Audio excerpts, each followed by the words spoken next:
manera entonces después de tener la posibilidad de poderlo compartir este tiempo juntos que vamos a tener. Yo soy profesor de profesión, digamos, esa es mi primera carrera. Soy antropólogo también, pero soy profesor. Pero me cuesta, como les decía la ocasión pasada, con personas de más o menos mi propia generación, hablar de alumnos. Más bien hablemos de participantes. Somos todos coparticipantes. En la Imperial Roma había una frase que decía que el emperador era el primus inter pares, el primero entre los iguales. Entonces somos todos iguales y yo solamente tengo un rol de dirigir este tiempo, pero cada uno de ustedes tiene experiencias tan valiosas como la mía. Ustedes no los considero alumnos, los considero compañeros y coparticipantes de este tiempo. Así que para Amén. que podamos aprender todos unos de otros. Bueno, vamos esta noche entonces a la clase y a compartir varios aspectos que espero que puedan ser de mucha utilidad.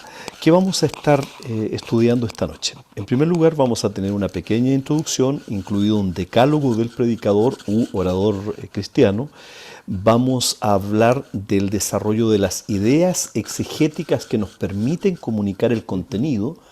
Vamos a hablar sobre el estudiar un pasaje bíblico para conocerlo bien, porque no podemos compartir y no podemos comunicar algo que no conocemos muy bien. También vamos a compartir los 7 pasos de la predicación bíblica, de la oratoria cristiana, y además de eso vamos a compartir entonces 3 hojas de trabajo que a ustedes les van a servir mucho con este objetivo, con este fin de poder compartir el mensaje que viene de la palabra de Dios. ¿Les parece? Amén. Perfecto. Muchas gracias. Entonces, vamos con nuestra introducción. Hay 3 mundos que el ser humano, en el que el ser humano se enfrenta, ¿no? El primero es el mundo terrenal, donde vivimos. El segundo es el mundo infernal, donde el ser humano irá si no se rinde a Cristo. Nosotros lo sabemos y tenemos convicción de esto. Y el tercer mundo es el mundo celestial, al cual vamos los hijos de Dios, que nos hemos rendido a la persona de Cristo. Es posible, sin embargo, que los predicadores estemos en una dimensión un poquito diferente, porque el orador cristiano se mueve entre estos 3 mundos. En el mundo terrenal, ¿no es cierto?, para poder llevar a las personas a mirar a la persona de Cristo, se mueve, como lo dice Mateo capítulo 16, en el mundo infernal, porque nosotros vamos a sacar de allí aquellas almas que por defecto se dirigen a ese lugar si no les predicamos, si no ejercemos una oratoria basada en el mensaje bíblico. Y por cierto, siempre les estamos haciendo mirar al cielo, que es el lugar donde vamos los hijos de Dios. Entonces, el orador cristiano se mueve en estos 3 mundos, digamos. En cuanto específicamente la predicación, John Stott, a quien vimos al final de la clase pasada dando un mensaje muy contundente, uno de los grandes oradores cristianos, dijo que había 2 mundos en cuanto a la predicación bíblica. El primero es el mundo de la Biblia y digamos, el mundo del mensaje, que fue escrito, como ya habíamos dicho las semanas anteriores, fue escrito en un contexto espacial y temporal determinado, para hombres y mujeres de un contexto cultural en un tiempo determinado. Bueno, ese es el mundo de la Biblia. Pero la predicación se mueve también en un segundo mundo, el mundo de la cultura del oyente contemporáneo, porque tomamos el mensaje que fue escrito para un contexto temporal y espacial determinado y hacemos cruzar un puente para llevarlo al mundo contemporáneo, al oyente de esta época, para que pueda entender el mensaje en profundidad. Y él lo graficó de la siguiente manera, y yo quiero compartirles una pequeña gráfica que seguramente, si no lo han visto antes, espero que puedan poner mucha atención. Esta es la gráfica que compartió John Stott para poder ilustrar estos 2 mundos, el mundo de la Biblia y el mundo del oyente contemporáneo. ¿Cuál es este? Es esta imagen. El mundo bíblico está compuesto por el mensaje, por el texto. Y el mundo contemporáneo es a quien se le va a predicar el mensaje que surge del texto. La hermenéutica es hacer un puente que viene del texto, de un contexto espacial determinado, de un contexto cultural determinado, de un mensaje dado a ciertos hombres y mujeres de una época determinada, y lo hacemos fluido para que llegue a esta época, a la época del hombre contemporáneo, al mundo contemporáneo. Ese puente que nosotros construimos es el sermón.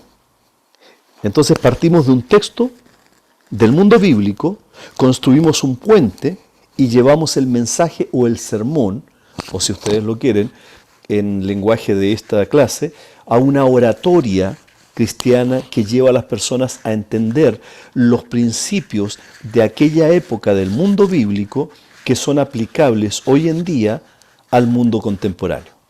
El principio bíblico, dicho sea de paso, es aquella verdad teológica que surge del texto bíblico y que es aplicable en todo momento, en todo contexto, para todo hombre y mujer de un contexto cultural determinado. Ese es el principio bíblico. ¿Ok? ¿Algún comentario o pregunta hasta el momento? Yo, no, pregunto, ¿usted nos va a mandar ese material, cierto, por el Efe- correo? De Efectivamente. alguna forma, porque se me perdió mi celular, por eso andaba así como tan desesperada buscándolo para sacarle fotos. No se preocupe, mi hermana Entonces, Verónica. Todo este material va a ser compartido con ustedes, porque también yo entiendo que en ocasiones, por ejemplo, la hermana Janet, si está conectada a través del celular, no va a poder ver bien los detalles de una imagen. Entonces, todos estos materiales yo se los voy a estar compartiendo también para que ustedes no solamente los puedan ver, sino también los puedan guardar en sus propios dispositivos y los puedan trabajar también. Son ayudas para ustedes. Ahora, Gracias. volvemos con todo gusto. Volvemos a, a lo siguiente. Uno de los mayores exponentes de la oratoria cristiana actual, en el siglo XX, ya no tan actual, ¿no? Ya hemos pasado el puente del siglo XX al siglo XXI, fue el profesor Haddon Robinson. El profesor Haddon Robinson tomó los dos mundos de la predicación que John Stott había establecido, el mundo bíblico y el mundo contemporáneo, y el profesor Robinson agregó dos mundos más. Él dijo, primero, tenemos que sumar la cultura específica de la congregación local a la que va a ir dirigido el mensaje, y esta cultura específica puede diferir marcadamente de la cultura contemporánea en general.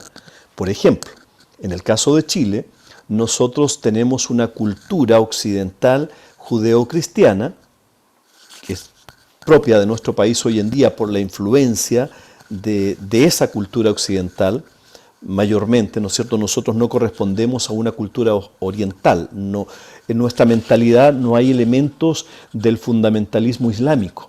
Por eso nos golpea tan fuerte, por ejemplo, lo que está pasando en Afganistán. No logramos entender que no exista democracia, porque nosotros correspondemos a una cultura occidental. Por lo tanto, entonces, en este contexto podríamos decir, ok, vamos a predicar en Chile para este tipo de personas, pero dentro de nuestro contexto cultural occidental tenemos culturas específicas de ciertas congregaciones que no corresponden a esa cultura occidental, por ejemplo, la cultura católica o la cultura mapuche o la cultura gitana. Ellos viven inmersos en una cultura determinada, pero podemos tener congregaciones locales que difieren marcadamente de la cultura que la rodea. Entonces hay un segundo paso que dice Haddon Robinson, perdón, un primer paso que dice el profesor Robinson que tenemos que considerar. Entonces cuando vamos a predicar, no solamente tenemos que considerar, dice el profesor Robinson, la cultura del texto bíblico, tampoco solamente la cultura occidental o contemporánea de esta época, sino la cultura específica de un grupo determinado. Por ejemplo, los mapuches. Por ejemplo, una nueva generación, la generación de los jóvenes. No podemos predicarles o comunicarles el mensaje de la misma manera que se lo comunicamos a los mayores. Hay ciertas brechas ahí que hay que considerar. Y en segundo lugar, dice el doctor Robinson, el cuarto mundo que debemos sumar acá es el mundo interior del predicador. Y eso nos toca a nosotros. ¿Por qué? Porque tenemos que entender que cada uno de nosotros tiene un trasfondo determinado, tiene una cultura determinada, tiene una historia determinada.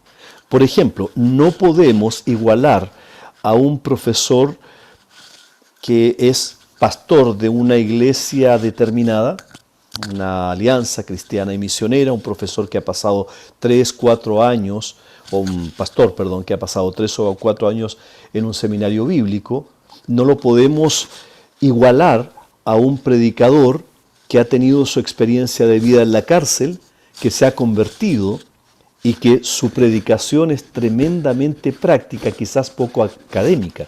Ninguna de ellas, de estas predicaciones, es menor que la otra, pero corresponde a un perfil, a un mundo interior muy diferente.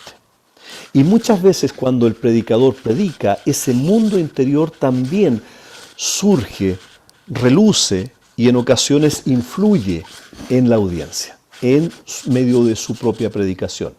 Entonces el doctor Robinson dice, tenemos que considerar no solamente dos mundos, tenemos que considerar el mundo bíblico, o sea, aquel para el cual el texto bíblico fue escrito, el mundo contemporáneo, o sea, esta época actual, el mundo de la congregación local a quien le vamos a predicar, y también debemos considerar nuestro propio mundo, que es el mundo del predicador. ¿Ok? Me parece, estoy grabando, ¿no es cierto? Sí, ¿aparece a ustedes que estoy grabando o no? Sí, a mí me parece que Sí. está Ok, grabando. perfecto, Me parece. tuve la duda. ¿Podría repetir los mundos que considera el predicador El Robinson? Robinson, sí. El mundo del texto bíblico, el mundo contemporáneo, el mundo de la congregación, eventualmente puede ser no una congregación, ¿no? Puede ser un auditorio, por ejemplo, no creyentes. Ajá.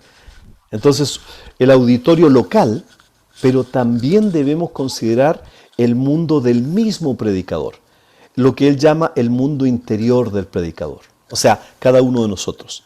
Cada uno de nosotros tiene un trasfondo, tiene una historia, tiene algunos dramas, tiene alegrías, tiene experiencias, tiene formación, ya sea poca o mucha, pero un predicador no lo podemos comparar siempre exactamente igual con otro predicador. Entonces, para poder predicar con eficacia, debemos entender la combinación de estos cuatro mundos. Ahora bien, existe en este último mundo, el mundo del predicador, muchos tipos variados y diferentes de predicadores. Y el mensaje se va a filtrar a través del tipo de personalidad particular del predicador, de su estilo de comunicación, de esa forma que uno adquiere para conectarse con los demás, etc. Hay algunos predicadores que son sumamente carismáticos, hay otros que son más apagaditos, ¿no es cierto? Son diferentes, pero todos comunican. Hay muchos predicadores, ciertamente algunos de ellos son los siguientes. Por ejemplo, voy a mencionar solamente algunos, ¿no? Está el predicador obediente, ese predicador que es disciplinado, que es responsable, que estudia. Ustedes seguramente cuando yo voy a mencionar algunos de estos predicadores van a definirse ustedes mismos, yo soy así, o quizás algunos de los predicadores que ustedes conocen. Entonces tenemos el predicador obediente, ¿no es cierto? El responsable, el disciplinado. Tenemos el otro tipo de predicador, el predicador mecánico. No porque arregle vehículos, sino porque es un predicador más bien práctico, pragmático. Le interesa el resultado de la predicación. ¿A qué lleva? Hay otro tipo de predicador que es el predicador nutriente, aquel que nutre, aquel predicador que es amable, que es cercano, que es cariñoso, que le gusta alimentar a las personas. Hay otro tipo de predicador, es el predicador creativo, aquel que nos sorprende, ¿no es cierto? Aquel que siempre está inventando nuevas formas de poder comunicar el mensaje. Hay otros tipos de predicadores. Yo creo que soy este tipo, el que escribe. Es un predicador normalmente claro, es bastante preciso, es pensador en un sentido casi académico. Hay otro tipo de predicador que es el predicador profesor, aquel que enseña, que cada uno de sus mensajes lleva contundencia. Por ejemplo, John MacArthur. Está el predicador que conecta personas, el predicador relacional.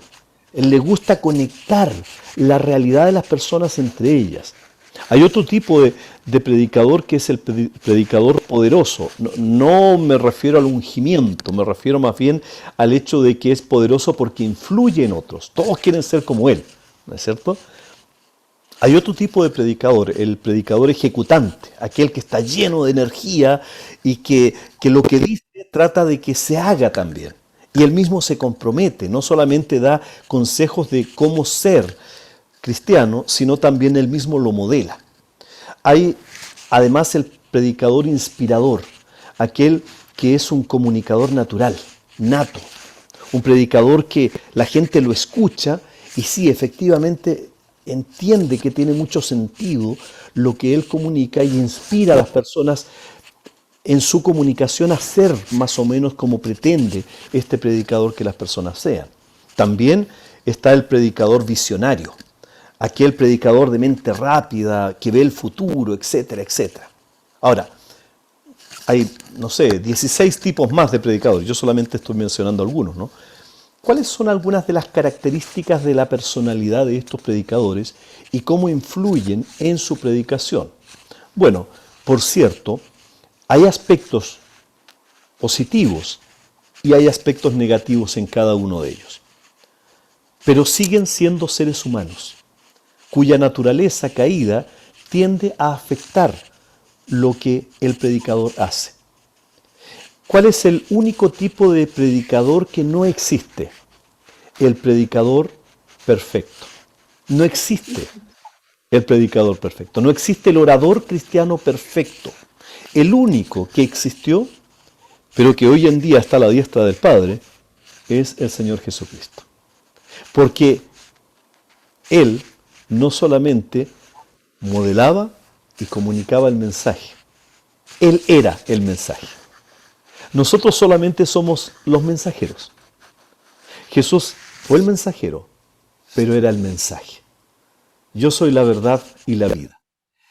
Por lo tanto, podríamos tratar de emular algunos de estos grandes predicadores y oradores cristianos, pero nunca podemos pretender llegar a ser nosotros mismos el predicador perfecto. No existe eso.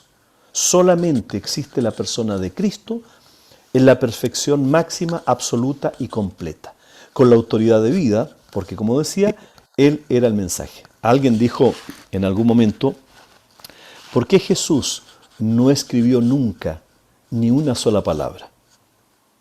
Porque Jesús era la palabra, no necesitaba escribir. Quizás dibujó en el suelo, pero parece que no escribió. Uno de los grandes reformadores, no fue el único, pero sin duda uno de los más influyentes fue Martín Lutero. Y Martín Lutero estableció los requisitos que debería cumplir un predicador en 10 puntos. Todo predicador, independientemente, todo buen predicador, independientemente del perfil, de las características que tenga, de la forma, de esa tipología que nosotros podríamos ir definiendo, debería, según Martín Lutero, cumplir con este decálogo, con estos 10 requisitos que son propios de todo buen comunicador del Evangelio. Primero, todo predicador, todo orador cristiano debe ser capaz de enseñar de forma sencilla y ordenada. Porque lo que va a hacer el orador cristiano es abrir el texto y declararlo. Declarar significa aclarar. Es hacer claro el mensaje y de manera sencilla. En la escuela de predicación Lanham, uno de nuestros grandes maestros, él siempre decía lo siguiente: ¿cómo te digo el mensaje para que no lo olvides? ¿Cómo te lo digo para que no lo olvides? ¿Cómo hago que el mensaje lo entiendas de manera sencilla, clara y ordenada, de tal manera que no lo olvides?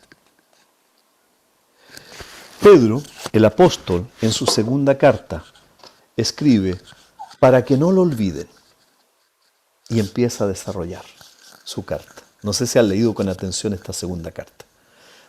Hace algunos años atrás escribí un comentario a la primera carta de Pedro. Pero ¿qué me inspiró? Por cierto, y espero que haya sido el Espíritu de Dios. ¿Pero a través de qué? A través de estas palabras de Pedro, para que no lo olviden. Para que no lo olviden. Debemos ser capaces de enseñar la verdad de Dios, la verdad bíblica, de una manera sencilla y ordenada. No confundir a las personas. Al contrario, ordenarlas, guiarlas, pero de una manera sencilla. La mejor teología, la teología práctica, viene de una convicción profunda en la teología teórica, porque una buena teoría permite una buena práctica. En segundo lugar, todo orador cristiano eficiente debe tener buena cabeza. ¿Qué significa esto? Debe ser inteligente, debe conectar.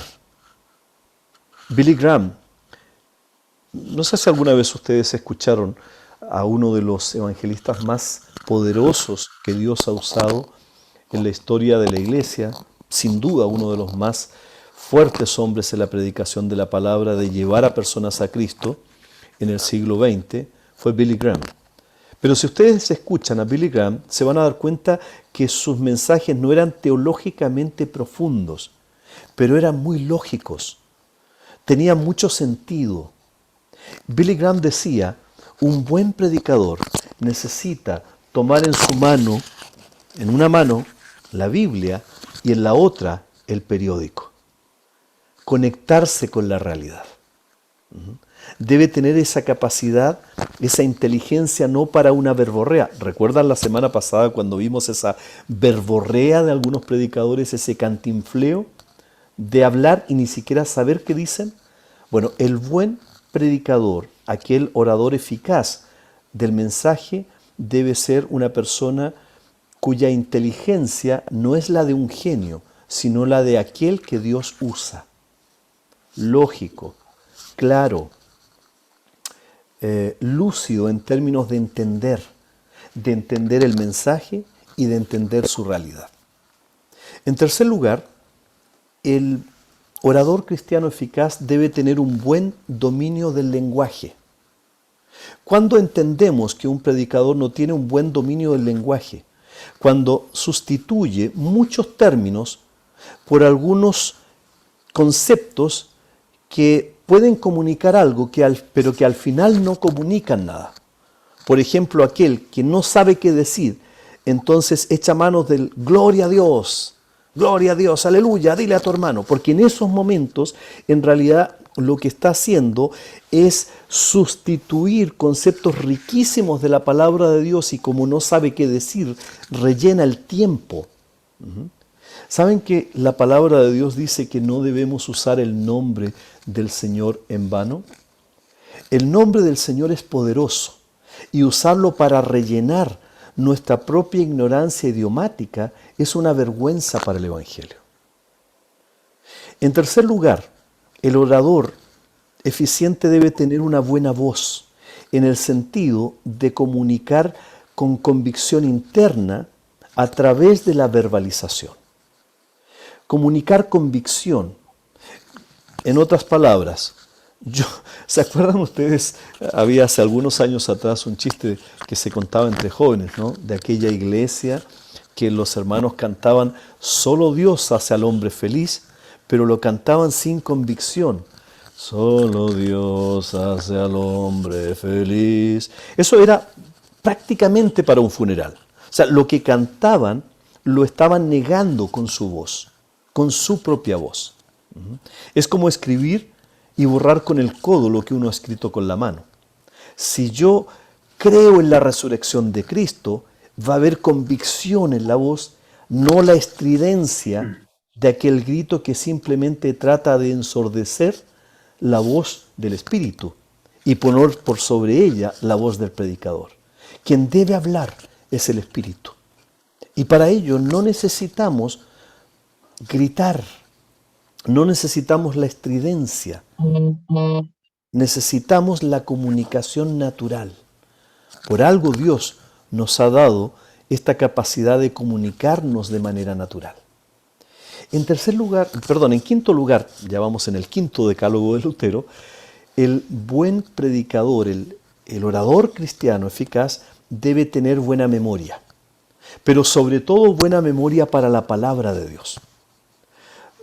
Yo de lejos no podría ni siquiera compararme con excelentes predicadores, pero de manera intencional trato de trabajar el texto bíblico de tal manera de aprenderlo de memoria. Y les voy a confesar algo. Hace algunos años atrás estaba predicando en una iglesia. Iba a empezar a predicar y yo uso esto desde hace algunos años, que son lentes para poder ver la Biblia, porque cuando intento leer sin estos lentes, en realidad lo que veo son algo así como hormigas bailando. Así veo la palabra de Dios sin usar los lentes. Fui a predicar a una iglesia y se me olvidaron los lentes en casa. Entonces estaba allí con el texto bíblico frente a la congregación y dije, hermanos, vamos a leer el texto bíblico para esta mañana. Romanos capítulo 10, versículo 17. Y empiezo a tratar de ver lo que decía y la verdad es que como se me habían quedado los lentes, no lo veía. Simplemente no lo veía. Y lo que hice fue leerlo en mi memoria. Los hermanos pensaron que yo estaba leyendo. Estaba de memoria repitiendo la palabra de Dios. Después tuve que confesarles ante ellos. En realidad yo lo estoy repitiendo. Con esto no estoy demostrando una excelente memoria, sino la memorización necesaria del mensaje, de textos que son claves. Si los hermanos no se recuerdan del mensaje que he predicado, ¿cómo puedo pretender yo si yo mismo no lo estoy moldeando? O sea, no puedo pretender, si yo no estoy memorizando por lo menos los puntos principales de un mensaje, si no me acuerdo yo del mensaje, no puedo pretender que las personas se acuerden de ese mensaje. En sexto lugar, debo tener convicción. El predicador debe estar seguro de lo que quiere decir. Porque si no tiene convicción de lo que quiere decir, mejor no lo diga. Si no tiene absoluta certeza de que Dios está diciendo esto, entonces no puede simplemente lanzarse a una piscina dando manotazos sobre el agua, a ver si algo resulta. Si no tenemos convicción de que este mensaje es de Dios, no nos podemos parar frente a un púlpito. Necesitamos estar seguros de lo que queremos decir y esa seguridad viene de la palabra de Dios. Por otro lado, y aquí sí es uno de los grandes, en el decálogo de Lutero, el séptimo punto, pero es uno de los grandes vacíos, errores o falencias que el predicador hoy en día tiene, es no saber cuándo concluir. El predicador debe saber cuándo concluir. La mayoría de los predicadores, posiblemente me debo incluir en esto también, decimos, con esto termino. Y eso significa media hora más, porque no sabemos cuándo terminar.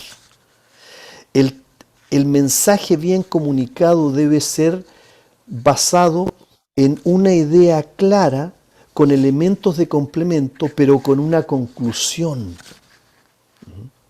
Ustedes seguramente conocen muchos chistes. ¿Qué es lo que determina que el chiste sea bueno?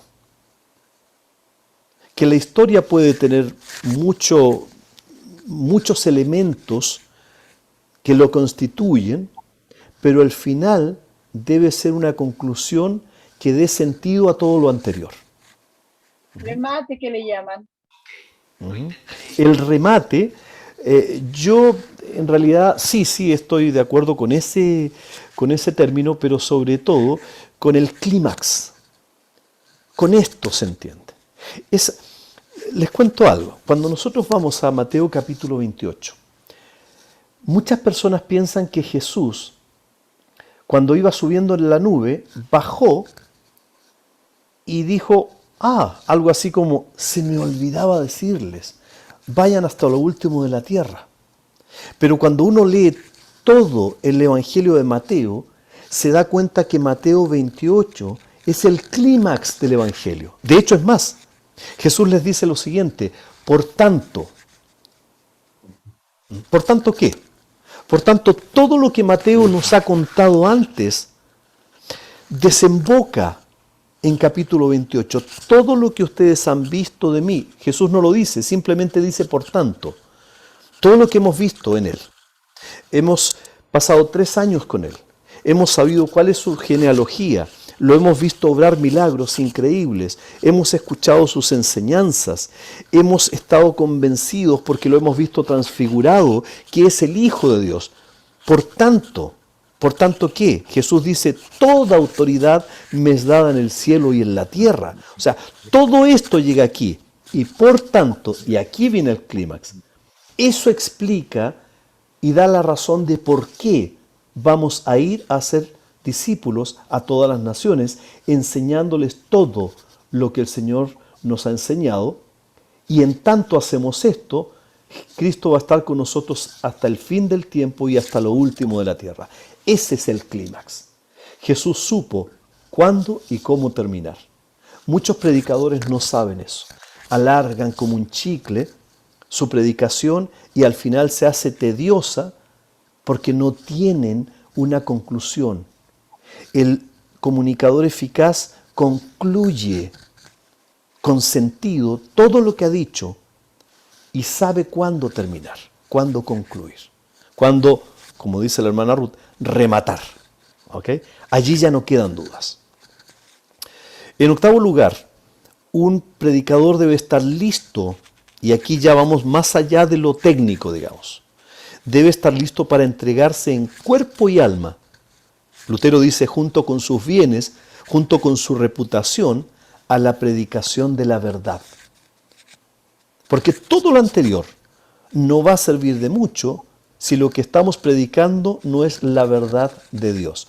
No es mi verdad, no es la verdad de la iglesia, es la verdad de Dios. Y para ello, entonces, aquí está el noveno lugar, el noveno punto en el decálogo de Lutero. Debe estudiar diligentemente, tratando de aclarar esa verdad.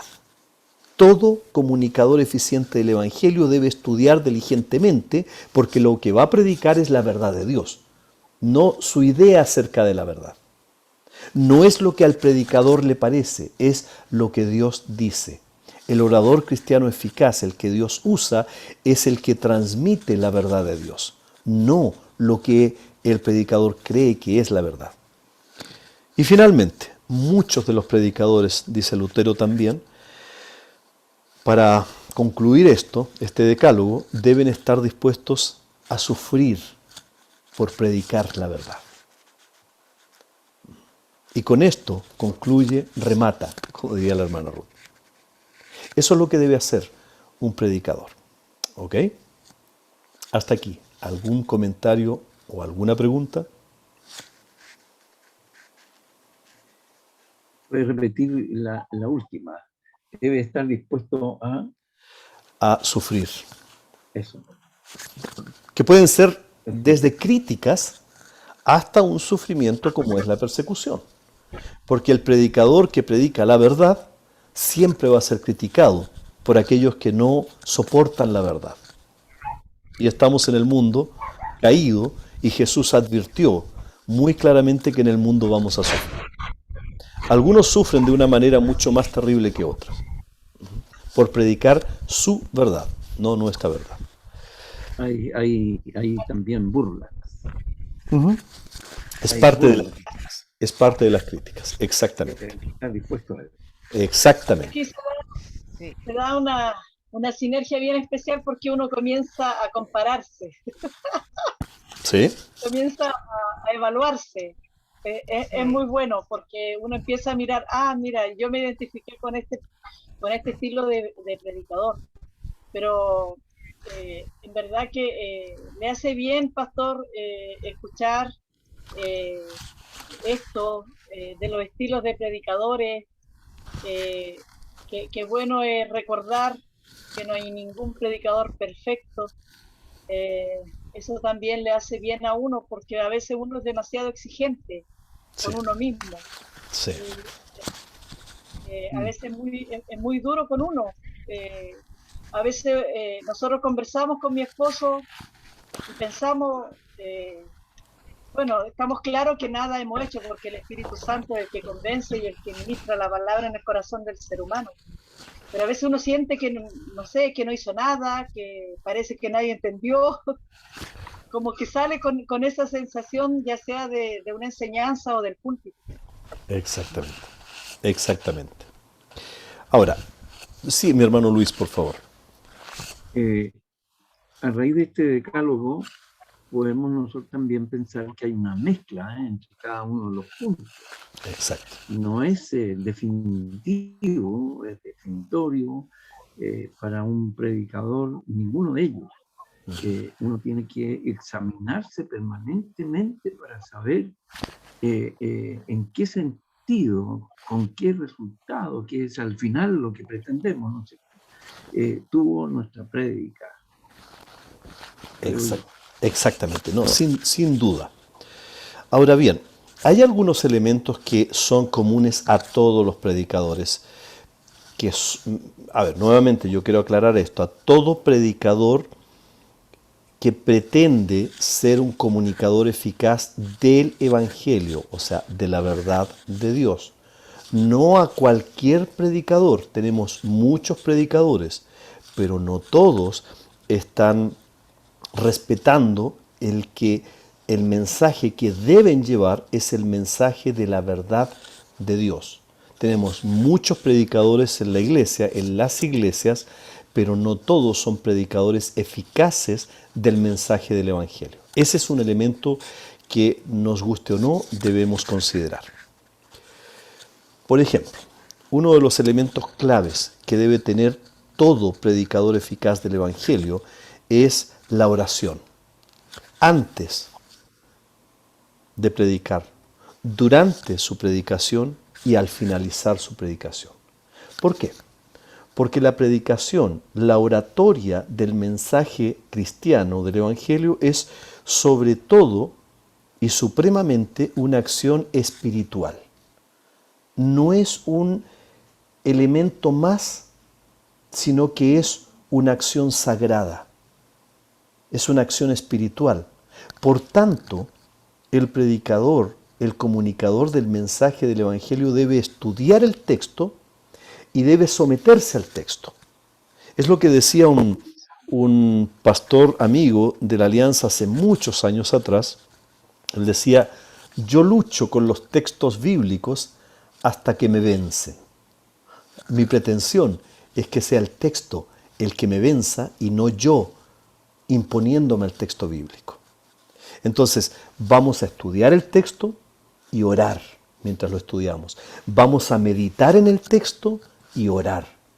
Y cuando estemos estudiando el texto y algo nos habla, debemos orar. La oración es un proceso constante en la preparación del mensaje, la comunicación del mensaje y los efectos del mensaje. Ahora bien, para estudiar el texto debemos aprender a observar, a interpretar y a aplicar el texto a la realidad. O sea, observar el texto en su contexto, ser fieles a esto, hacer ese puente con la realidad de la gente hoy y aplicar el texto de una manera que sea tan clara que nos preguntemos siempre, ¿cómo te lo digo? Para que no lo olvides. Y una vez que lo hemos predicado, en oración debemos volver al Señor y quizás decir, como dice Jorge Atienza, uno de los de los maestros del Lanham: Señor, Señor Jesús, mi Señor, ¿cómo te dejé? ¿Cómo quedaste tú? Porque la centralidad del mensaje cristiano es Cristo. No es que quede bien el predicador, no es que quede bien una doctrina, no es que quede bien los elementos claves de la disciplina cristiana. Quien debe quedar siempre en el centro del mensaje es el centro del mensaje, que es Cristo. Y depende mucho de nosotros cómo lo hagamos quedar a Él, y no pretender que nosotros quedemos bien. Porque hay una tendencia humana, mis hermanos, y creo que muchos de los que somos predicadores luchamos con esto permanentemente, que es la tendencia a recibir el aplauso, a preguntar cómo lo recibieron, a preguntar ¿y les gustó? A que nos aplaudan. Es una tendencia que podemos intencionalmente trabajar en contra de ella cuando tengamos a personas cercanas a nosotros, cerca nuestro, que nos amen y que nos hagan bajar el moño del orgullo. Yo tengo a mi esposa y ella me ayuda mucho en eso. Mi hermano Luis.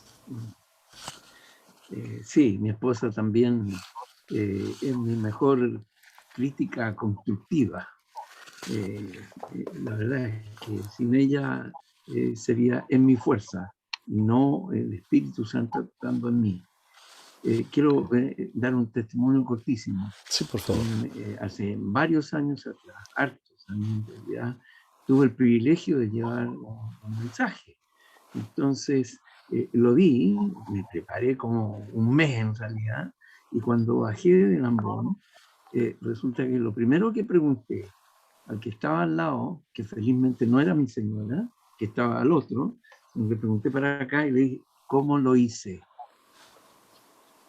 Y me grabó a fuego su respuesta. Me dijo, pregunta mejor cómo lo hizo el Señor, que no se te olvide. Eso me dejó marcado para el resto de mi vida. Es una bofetada divina. Únicamente. Bueno, muchas gracias, hermano Luis. Ahora bien, dicho todo lo que hemos dicho, sin duda uno de los aspectos más... Sí, por favor, hermana Ruth, adelante.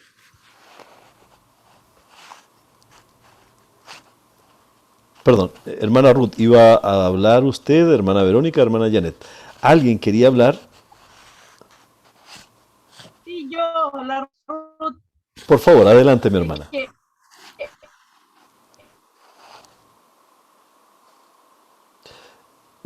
No, se ha perdido algo de la comunicación. Las últimas dos frases no logramos escuchar. Si las puede repetir, se lo agradeceríamos.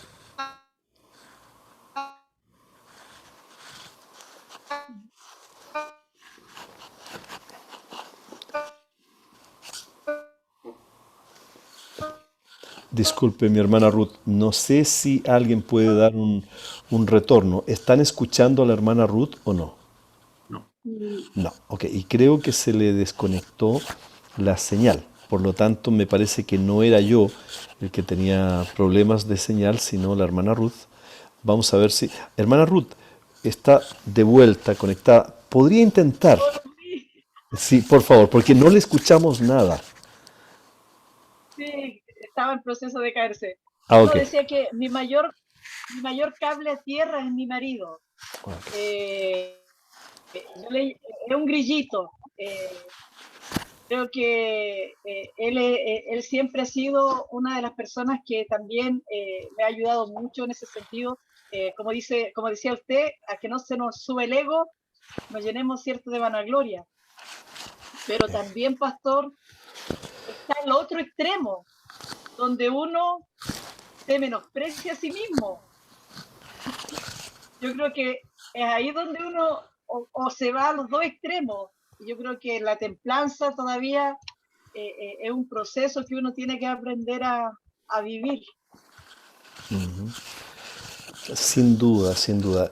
En el contexto de la formación de aquel que comunica el mensaje de la palabra de Dios, siempre también tenemos este riesgo de ser pendulares, de irnos de un extremo a otro. Es parte de la naturaleza humana, y por cierto, es parte de la naturaleza caída, la naturaleza humana caída que nos lleva a estos extremos y donde tenemos que mesurar el hecho de que Dios nos usa a pesar de nosotros. Eso lo conocemos como gracia, la gracia de Dios. Así que yo creo que debemos no escuchar tanto al enemigo, y no por nosotros, sino por la obra de Cristo en nosotros. Dios puede hacer hablar a las piedras, pero en su gracia, en su misericordia, en su elección divina, nos hace hablar a nosotros, por algo que Él conoce y que nosotros simplemente debemos someternos a Él. Si nos quiere usar, amén por ello. Y gloria a Él. Y por cierto, es un privilegio. Ahora, vamos a algo técnico que tiene que ver con el estudio del pasaje. Todo comunicador eficaz del Evangelio debe, antes de pensar en simplemente ser un buen comunicador, es qué es lo que va a comunicar, el contenido. La preparación es previa, como decíamos antes, la preparación en oración. Luego de esto, de estar seguro de que en oración va a bañar todo este proceso y de que no existe lugar a dudas, que queremos comunicar la verdad de Dios, entonces debemos ir al pasaje, a estudiar el pasaje. Todo estudioso de la Biblia, y no solamente aquel que es un predicador, sino todo aquel que se expone a la verdad de Dios por medio del texto bíblico, de las Escrituras, debe relacionar cada pasaje particular de las Escrituras con el libro que forma parte y con la Biblia en su conjunto. Por ejemplo, si nosotros vamos a Efesios capítulo 4, versículos 11 y 12, si ustedes leen este texto, no sé si lo tienen a mano, me voy a permitir leerlo, solamente 2 versículos. Sacado fuera de contexto, se ha ido desarrollando esta idea sobre el ministerio quíntuple de la iglesia. Y la verdad es que el texto no está hablando de un ministerio quíntuple, está hablando de la iglesia en su conjunto. Efesios capítulo 4, versículos 11 y 12, dice lo siguiente: y él mismo, y se refiere al Señor, constituyó a unos apóstoles, a otros profetas, a otros evangelistas, a otros pastores y maestros, a fin de perfeccionar a los santos para la obra del ministerio, para la edificación del cuerpo de Cristo. He ahí un texto. Si lo desconectamos del contexto, y si lo desconectamos del libro, y si lo desconectamos del Evangelio, y si lo desconectamos de la Biblia en su conjunto, podemos predicar de ese texto lo que se nos ocurra. Pero no tenemos licencia para hacerlo. Debemos someternos en primer lugar el texto al perfil del contexto. ¿Cuál es el perfil de ese contexto, de ese capítulo? Pablo le escribe a los Efesios en ese capítulo acerca de la unidad del Espíritu en el cuerpo de Cristo. De hecho, es más, antes Pablo está hablando del amor y posteriormente habla de la nueva vida en Cristo. En ese contexto, Pablo inserta este pequeño texto para reforzar la idea de la unidad del Espíritu dentro del cuerpo de Cristo. Y cómo esto es coincidente con este pasaje, con el libro. ¿De qué está hablando ese libro? El libro de Efesios. Eso es lo que tenemos que ir avanzando, y este libro tiene que ser coherente con el resto de las Escrituras. Entonces, el estudioso de la Biblia debe, en primer lugar, permitir que sea el texto el que hable por sí mismo. ¿De qué está hablando el texto? No lo que el predicador o el estudioso de la Biblia quiere encontrar allí. Uno de los grandes males que hoy en día tenemos en la iglesia entre los predicadores es que se prepara un mensaje y luego se busca un texto que refuerce ese mensaje.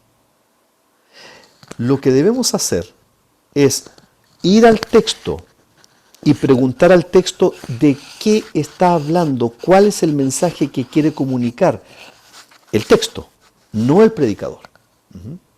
Y por lo tanto, entonces, el estudioso de la palabra va a relacionar siempre el pasaje en su conjunto, lo que viene antes y lo que viene después, porque como ustedes saben, un texto sin un contexto es simplemente un pretexto, o sea, algo que quiero decir. ¿Qué es lo que va a hacer entonces el estudioso? Va a tratar de definir cuál es el tema, el sujeto y de qué se dice acerca de ese tema. Y va a empezar entonces a analizar, esto lo vamos a ver en más profundidad más adelante, vamos a analizar los detalles, o sea, la estructura, el vocabulario que se utiliza, la gramática, cómo está conformada, el orden gramatical que viene antes, que viene después. En el caso de algunos textos como este, que fue escrito en griego, tendríamos que, por ejemplo, definir una palabra muy sencilla en griego. ¿Qué está tratando de comunicar Pablo cuando dice en este texto de Efesios, en el capítulo 4, dice en el versículo 11, él mismo constituyó a unos apóstoles en adelante? Busquemos qué significa la palabra constituyó, porque nos vamos a encontrar con la sorpresa que la palabra que utiliza Pablo ahí en el griego es la palabra para regalos. Dios le regaló a la iglesia estos dones. El apóstol, el profeta, el pastor, el evangelista, el maestro son regalos de Dios a la iglesia. No son las autoridades de la iglesia, son regalos de Dios a la iglesia. Y cuando entendemos simplemente en griego lo que significa esta palabra, se va a abrir inmediatamente el sentido del texto mayor. Ahora, aquí sin duda vamos a tener muchas ayudas disponibles hoy en día, ¿no? Hay léxicos que ayudan a encontrar la definición de un término, el significado de la raíz de ese término. Por ejemplo, ustedes sabían que cuando Pablo está hablando en 1 Corintios, en el capítulo 3, en el capítulo 10, versículo 23 en adelante, está hablando sobre los límites a la libertad cristiana, se conecta con un texto de Gálatas capítulo 5 sobre los frutos de la carne. Y uno de los primeros frutos que menciona es la envidia. Cuando dice, ¿no es cierto?, todo me es lícito, pero no todo conviene. Bueno, está conectado, y esa palabra envidia, que está traducida en griego como envidia, surge de la raíz de otra palabra que significa secarse, alguien que se amarga. De allí viene el término envidia. Si nosotros entendemos estos elementos, vamos a poder abrir el texto y comunicar lo que Dios quiere comunicar y no lo que veo tan rápidamente en un concepto o un término en español. Una lista de pasajes, la identificación de alguna forma gramatical. Por ejemplo, la forma gramatical utilizada en el griego, hay una forma que es llamada el aoristo. Cuando Jesús en Mateo capítulo 28 está diciéndole a sus discípulos que deben ir hasta lo último de la tierra, ese término en griego está conjugado en una forma de aoristo. ¿Qué es el aoristo? Es una forma que implica tres elementos que son claves, que debe ser una acción urgente, una acción continua y es una acción además intencional. Y por lo tanto el resultado de la palabra ir ya no sería ir. Porque si lo conjugamos en español el término ir, en esos tres elementos, urgente, continuo e intencional, daría como resultado la palabra yendo. Por tanto, yendo. Y allí entonces, descubriendo este sentido de cómo está conjugado el griego, vamos a entender que el énfasis no está puesto en el ir, sino en el hacer discípulos. La tarea de la iglesia no es ir, la tarea de la iglesia es hacer discípulos. Mientras estén yendo, están haciendo discípulos.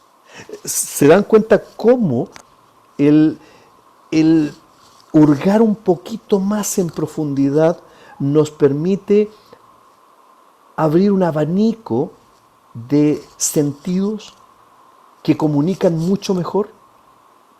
Y algunos ejemplos, por supuesto, son tremendamente coloridos en cuanto a esto. Es esencial, por lo tanto, tener, por ejemplo, ciertas herramientas como concordancias, como gramáticas, como libros de estudios de palabras, como diccionarios bíblicos, como comentarios, pero ninguno de ellos va antes que la misma Biblia. El texto base no es el comentario bíblico, no es el léxico, no es el diccionario, no es el libro de estudio de palabras, no son las gramáticas, no son las concordancias. El texto base que voy a usar siempre es la palabra de Dios. El comunicador del Evangelio tiene que asegurarse que lo que comunica es la palabra, y todo lo que va a encontrar en esas herramientas es para aclarar el mensaje, ni más ni menos que para eso. Y hay otras ayudas también que nos van a ser muy útiles a la hora de preparar un mensaje. Por ejemplo, tener claro qué es lo que vamos a hacer. Y aquí hay al menos 7 pasos muy simples, todo esto se los voy a enviar, por cierto, 7 pasos que son muy simples en la predicación del texto bíblico. Primero, como decía, necesitamos estudiar la carne del texto. Segundo, ver la estructura, cómo se ordena. En tercer lugar, descubrir la idea principal de ese texto, de qué de verdad está hablando. Luego entonces hacer un puente de ese mundo bíblico que llamaba Stott con el mundo contemporáneo, luego clarificar el corazón o la idea central del mensaje que yo voy a entregar. Después de eso entonces ordenarlo en una especie de estructura del sermón a partir del texto bíblico, y luego entonces desarrollar la carne del sermón y predicarlo finalmente. Entonces son como 7 pasos sencillos. Por cierto, al principio es un poco más tediosa la tarea, pero al final esto se hace casi, cuando uno ya tiene expertise en ello, se hace de una manera muy, muy natural. Les voy a presentar, y creo que con esto vamos a terminar. Hoy día fue de bastante hablar yo para entregar contenido. Les quiero presentar 3 hojas de trabajo que también se las voy a enviar. La primera de ellas, que es la que ya les había presentado al principio, vamos a compartir pantalla aquí, que es esta. ¿Cómo vamos del texto al sermón? Partimos del texto bíblico. Vamos a estudiar un texto.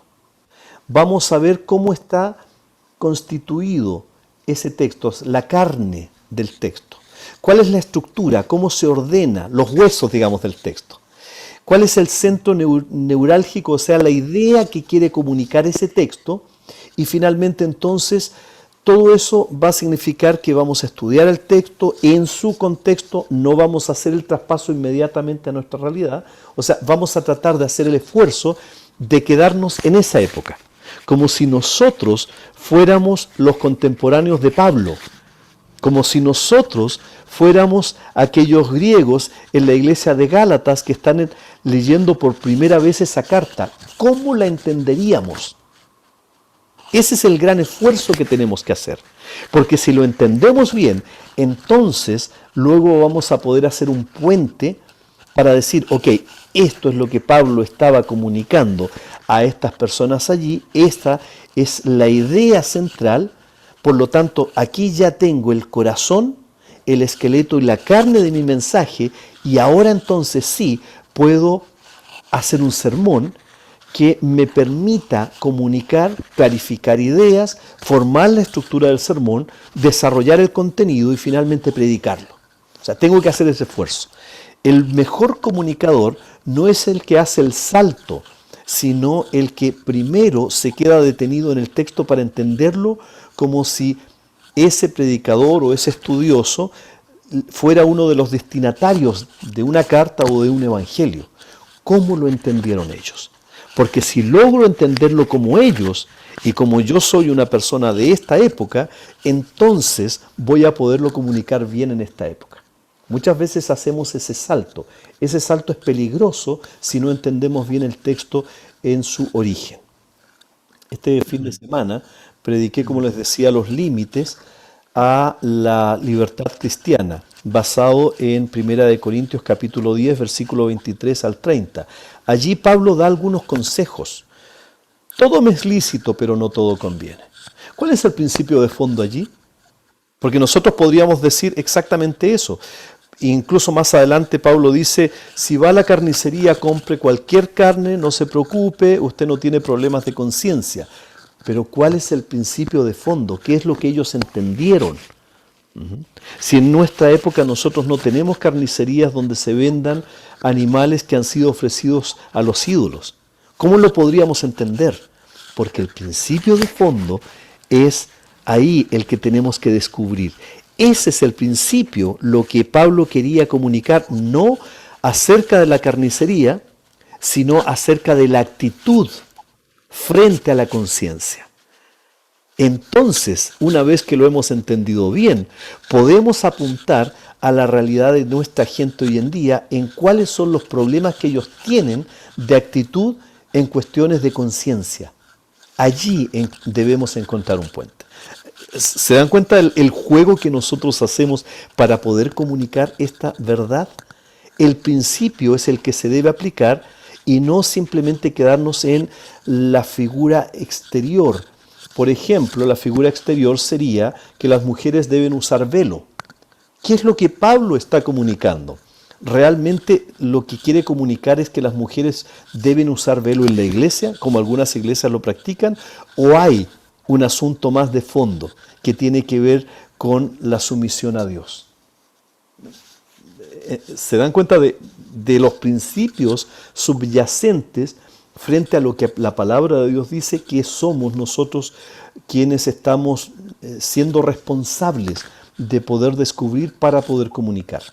Otra herramienta que les va a ayudar mucho también a la hora de estudiar el texto es esta herramienta que nosotros usamos mucho también, que es y la que nos sirve para estudiar el pasaje, donde tratamos de entender el pasaje en su contexto. Primero vamos a ver el género literario, ¿ok? Por ejemplo, les voy a dar solamente un ejemplo aquí. Los evangelios corresponden a un género literario. El género literario del evangelio se llama evangelio, ¿ok? Es un género en sí. El Apocalipsis es un género literario que se llama apocalíptico. Los salmos son un género literario que se llama poesía o sabiduría. Los libros del Antiguo Testamento, la mayoría, son un género literario que se llama históricos, son libros históricos. Se dan cuenta que tenemos que definirlo. ¿Por qué es tan importante esto? Porque, por ejemplo, en el género literario de los evangelios, el enfoque central está puesto en la persona de Jesús. Entonces no podemos tomar un texto de los evangelios y predicar algo que no sea la persona de Jesús. Ahí no podemos estar predicando los milagros que nosotros podemos hacer, porque el evangelio se enfoca no en los milagros que hacemos nosotros, sino en la persona de Jesús. Estaríamos traicionando el género por el cual fue escrito. ¿Okay? Cuando vamos a tomar un texto que es de los evangelios, entonces cada uno de los géneros se predica de una manera, se comunica de una manera diferente. En segundo lugar, tenemos que ver el contexto histórico en que fue escrito, el autor, la situación, la gente. Por ejemplo, las cartas de Pedro, ¿en qué contexto histórico se escribió? En el contexto de una iglesia que estaba comenzando a sufrir persecución. Si nosotros vamos a usar las cartas de Pedro para enfatizar asuntos de la buena memoria, estaríamos fallando, porque esas cartas no fueron escritas para ellos, fueron escritos para creyentes que estaban comenzando a sufrir persecución por causa de su fe. El contexto de un texto tiene que ver con entender bien qué viene antes y qué viene después. Si, por ejemplo, nosotros vamos al encuentro de Jesús con su madre y sus hermanos, para poder entender bien ese texto, tenemos que estudiar qué es lo que viene antes o qué es lo que viene después, y no sacarlo fuera de contexto. Por ejemplo, otro ejemplo más, cuando estamos, y muchas veces yo he escuchado esta idea, ¿no es cierto?, que aparece en el texto bíblico, de que si nos reunimos 2 o 3 en el nombre del Señor, el Señor hará lo que nosotros queramos. Bueno, pero ¿en qué contexto está escrito eso? Si nosotros vamos a lo antes y a los después que aparece en el texto, está hablando de una moneda perdida, de una oveja perdida, de lo perdido. Entonces, de lo que está comunicando el autor allí es que cuando nos ponemos de acuerdo para alcanzar lo perdido, no cualquier cosa. Tenemos que respetar el contexto. Otro elemento más, cuando vamos a entender el pasaje en detalle, cuáles son las palabras claves que hay, qué gente está participando ahí, cuáles son las repeticiones, los versículos, en la carne de un mensaje. Si muchas veces en un texto bíblico un autor está repitiendo una palabra, es porque esa palabra es clave, no porque se le acabó el lenguaje o la conceptualización, sino porque quiere comunicar algo. Entonces tenemos que tener mucho ojo en eso. Por otro lado, las principales divisiones y el flujo del pensamiento. ¿Qué viene antes? ¿Qué viene después? ¿Cómo lo ordena Lucas un pasaje de la vida de Jesús? Y al final entonces todo eso nos va a permitir saber de qué está hablando el texto, o en otras palabras, cuál es el corazón, lo que quiere comunicar. Y nosotros entonces tenemos que sujetarnos a ello para comunicar lo mismo. O sea, no podemos tomar un texto que comunica un aspecto clave para tratar de comunicar otra cosa. Tenemos que sujetarnos al texto. Eso también tiene una corroboración, que es entender que ese pasaje está conectado y está relacionado con toda la Biblia. Si la Biblia nos está hablando de la gracia, que es el mensaje de la Biblia, ¿no es cierto? No la obra, sino la gracia. Y nosotros tomamos un pasaje donde se nos dice que por nuestras obras seremos juzgados y predicamos sobre esto, estamos traicionando la relación de ese pasaje en su conjunto con el resto de la palabra de Dios. Esta es una segunda herramienta que ayuda mucho a la hora de, como predicadores y comunicadores, estudiar cualquier texto de la palabra de Dios. Y la tercera herramienta que nos va a ayudar mucho también es hacerle preguntas al texto. Preguntas muy sencillas, lo que Alex Xiang, un gran predicador peruano, define como las preguntas amigas. Si a usted le presentan a una persona en la calle, ¿no es cierto? Un amigo le presenta, mira, él es Luis, Pedro, él es Luis. Y yo soy Pedro y le digo a Luis, hola Luis, mucho gusto. ¿Dónde vives? Yo vivo en la ciudad de Temuco. ¿Y cuánto ganas al mes? ¿Tienes deudas? Esas no serían preguntas amigables. Inmediatamente Luis se cerraría, ¿no es cierto? Pasa lo mismo con el texto bíblico. El texto bíblico es un texto vivo, es un texto dinámico. Si nosotros hacemos preguntas amigables, el texto comienza a abrirse de manera natural. En un texto bíblico, ¿quiénes están participando? Por ejemplo, en Marcos capítulo 1, versículos 40 al 45, donde Jesús está sanando un leproso. ¿Quiénes están participando? Está Jesús, está el leproso, está la gente, ¿no es cierto? Nos va a hacer entender el texto. ¿Dónde? Y quizás no lo vamos a decir en el mensaje, pero lo tenemos que entender muy bien. ¿Dónde? ¿En qué lugar? ¿Venía de dónde Jesús? ¿Qué pasó con él? ¿Estaba en una sinagoga? ¿Estaba en la calle? Porque esos elementos son relevantes. Hay que aclararlos para conocer bien el texto. Un predicador eficiente tiene que conocer muy bien el texto. Tiene que familiarizarse con él. ¿Cuándo se produce eso? En términos de tiempo y en términos, por ejemplo, si es un evangelio, del momento de la vida de Jesús. ¿Qué es lo que pasa? ¿Cuál es el evento? ¿Cuál es el argumento? ¿Qué se produce de aquí en adelante? Recuerden que, por ejemplo, en ese texto Jesús habla y en el momento que Jesús habla y lo toca, el hombre queda limpio inmediatamente. Y esto nos habla del poder de Jesús, el poder de su palabra inmediatamente. Es un argumento poderoso allí en ese texto. ¿Cómo? ¿De qué manera? Es que eso es lo que hizo Jesús con todos los leprosos, porque si no nos damos cuenta de esto, podemos pensar que esa es la forma mecánica en que Jesús hacía milagros. Pero vamos a tener que conocer el resto de la palabra de Dios para darnos cuenta que Jesús fue multiforme en la manera en que resolvió el drama de la salud y de la enfermedad. ¿Por qué razón lo hizo así allí y por qué no de otra manera? ¿Por qué razón, por ejemplo, Jesús sanó a ese hombre que estaba siendo traído por 4 amigos? En el paralítico. ¿Cuál fue el resultado de esto? O sea, eso es lo que nos permite entender con estas preguntas muy sencillas, entender y familiarizarnos con el texto para poderlo comunicar. Estos 3 elementos, estas 3 herramientas nos van a ayudar mucho a la hora de estudiar el texto, de familiarizarnos para pretender comunicarlo. ¿Ok? ¿Alguna pregunta o comentario?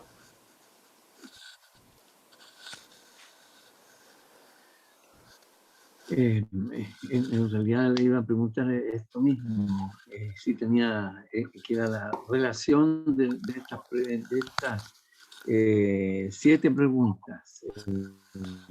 ¿Quién, cómo, qué, quién, qué, cómo, dónde, por qué, cuándo? ¿No es cierto? Sí. Y hay algo que aprendí junto con eso, es que primero hay un punto de observación, uno de interpretación y uno de aplicación, que van Exactamente. enlazados entre ellos. Exactamente. Exacto. Ahora, yo tengo, tengo bastante material en realidad, hermanos, no los quiero bombardear con mucho material, estoy tratando de hacer un resumen y una selección de mucho de esto. Tendríamos para 4 clases, yo hago clases sobre desarrollo de sermones, le llamo construyendo el sermón en 4 clases. No vamos a tener 4 clases construyendo el sermón, voy a dar un resumen de esas 4 clases, la próxima con los tips más relevantes, pero el resto del material se los voy a enviar para que ustedes los puedan estar estudiando. Esto les va a ayudar no solamente para preparar un sermón, sino sobre todo para estudiar su propia Biblia, para ustedes mismos también. ¿Ok? Bueno, y después de eso, por cierto, vamos a ir avanzando en varias cosas más. Más adelante vamos a tener un ejemplo específico, si el Señor lo permite, sobre la carta de Santiago. Vamos a hacer todo lo que estamos diciendo en términos teóricos, pero nos vamos a ir a los términos prácticos. Vamos a agarrar una carta, que es la carta de Santiago, la vamos a desmenuzar, vamos a entender lo que la carta en su conjunto quiere comunicar y algún pasaje y cómo ese es coherente. Vamos a hacer ese ejemplo práctico también. ¿Les parece? Perfecto. Bueno, me parece que nuevamente ya nos pasamos en algunos minutos. Ok. ¿Algún comentario o alguna pregunta, mis hermanos? Por favor, mi hermano Luis.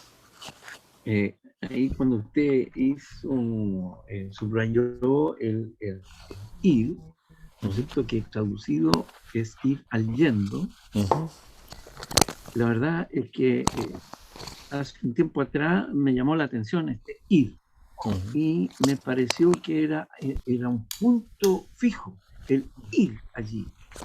En cambio que este yendo, ¿verdad?, denota que mientras voy caminando, voy convidando, dando el sermón que corresponde. Porque si no pierdo tiempo. Exactamente. Nos podríamos detener en algún momento. Es interesante porque el cristianismo bíblico primitivo fue definido a aquellos que lo adscribían como los del camino, por su dinámica, porque esta gente no se detenía. Recuerden ustedes Pablo, ¿no? Pablo iba a Antioquía, estaba un tiempo, luego iba a Éfeso, luego a Gálatas, no en ese orden, pero no se detenía.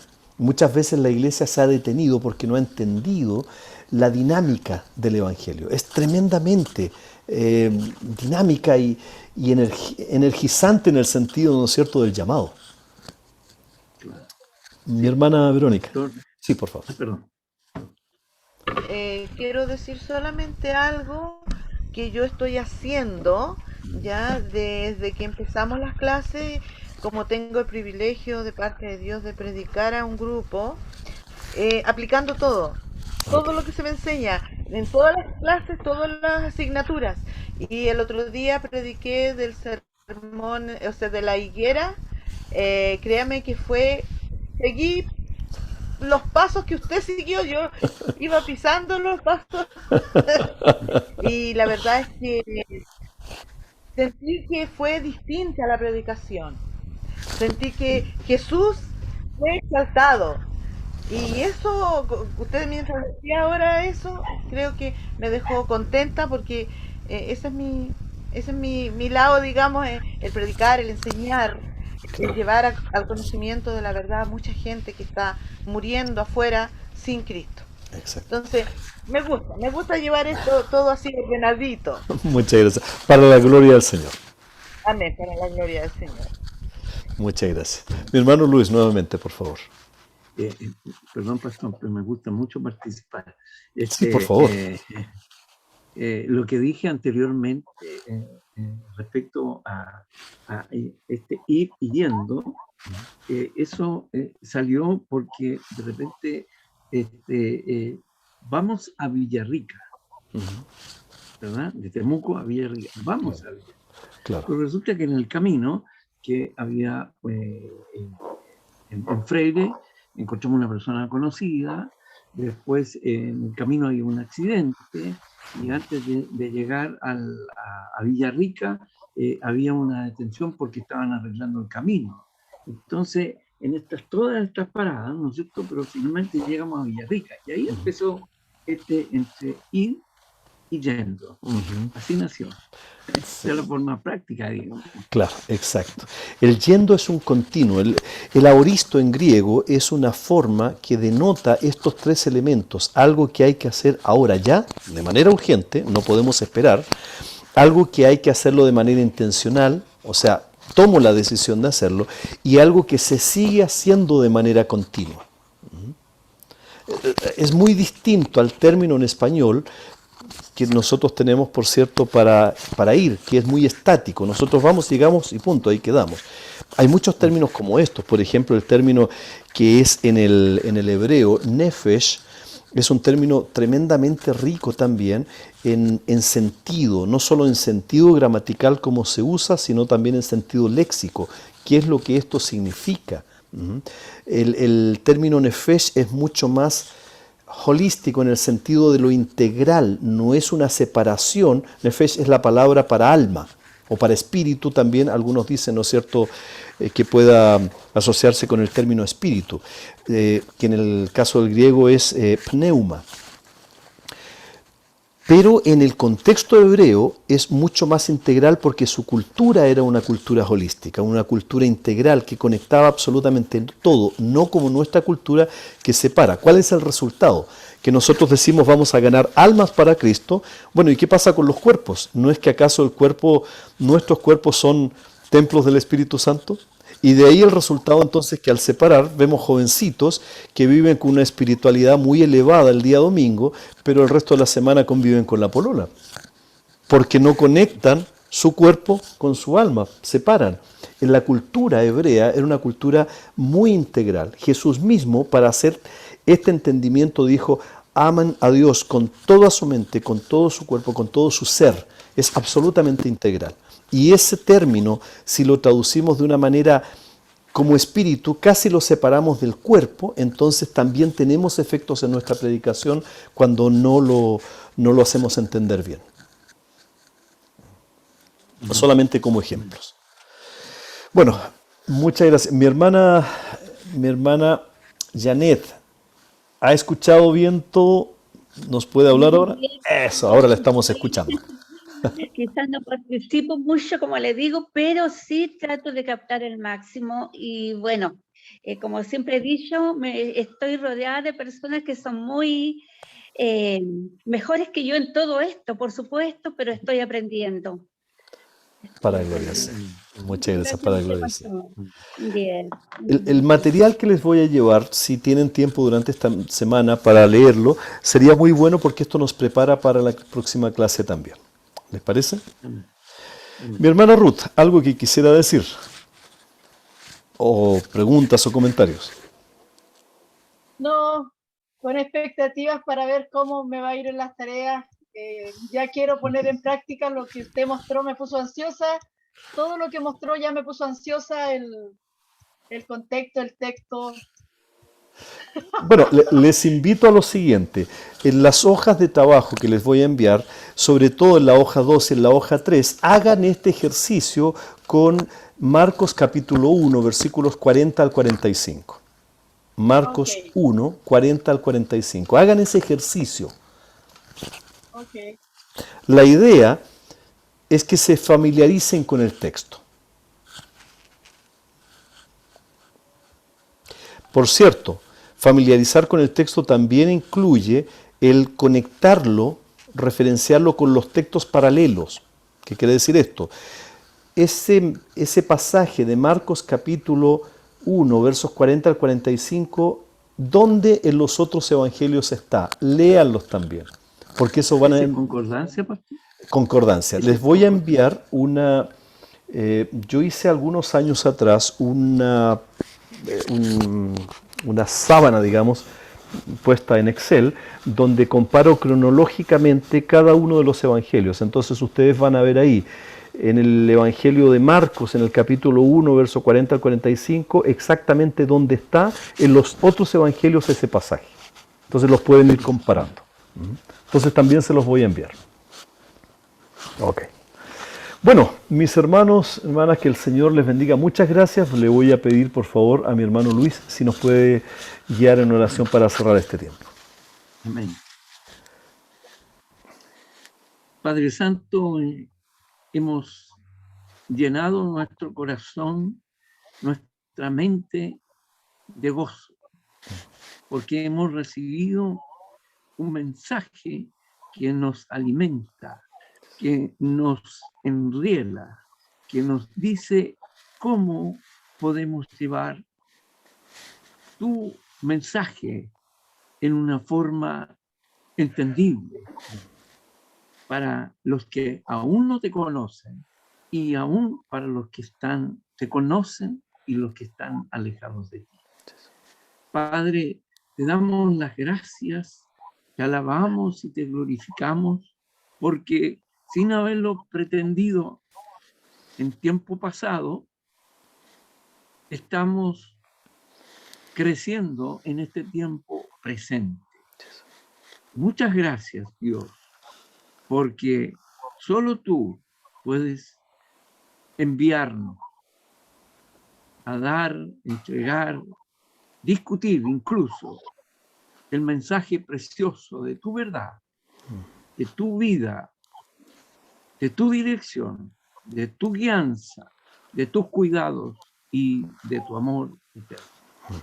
En el nombre de Jesús, gloria sea a tu nombre. Amén. Y amén. Que el Señor les bendiga. Extrañamos esta noche al hermano Carlos. Esperamos que esté bien. Y entonces, por favor, les pido sus oraciones para el hermano Carlos. Recuerden que su esposa también no estaba muy bien de salud. Así que paz de Cristo a cada uno. Gracias, pastor. Amén. Buenas noches. Nos conectamos. Ok.